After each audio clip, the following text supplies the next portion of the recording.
This morning, the woman once called the next Steve Jobs could be facing decades in prison after a jury found her guilty of knowingly misleading investors about her company's blood testing technology. This verdict was definitely a mixed bag. On Monday, a jury convicted Elizabeth Holmes on some of the 11 fraud charges she faced, including a guilty verdict on 4 counts of defrauding the company's investors. But she was found not guilty on 4 counts of committing fraud against patients. That was a harder case for the government to make. There were more leaps that they had to go through in order to show the jury that this was wire fraud. Remember, this was a case about wire fraud, not about malpractice. So when it came to those patients, it was harder. The jury was unable to reach a decision on 3 other charges. Holmes, sitting wearing a mask in court, had no visible reaction as the verdicts were read. Back in 2015, she topped the Forbes list of America's richest self-made women. Her net worth at age 31 was $4.5 billion.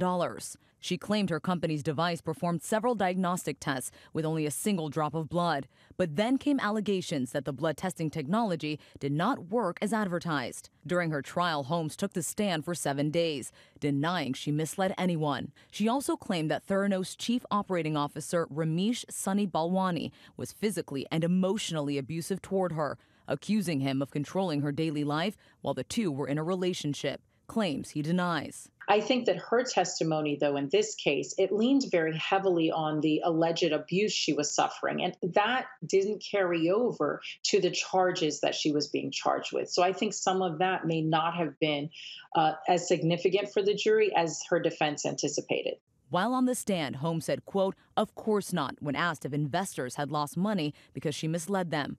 But during an interview with investigators before the trial, she acknowledged a number of her prior claims were not accurate. I know that we made so many mistakes.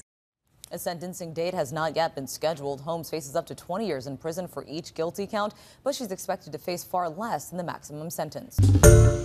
Hi, everyone. George Stephanopoulos here. Thanks for checking out the ABC News YouTube channel. If you'd like to get more videos, show highlights, and watch live event coverage, click on the right over here to subscribe to our channel. And don't forget to download the ABC News app for breaking news alerts. Thanks for watching.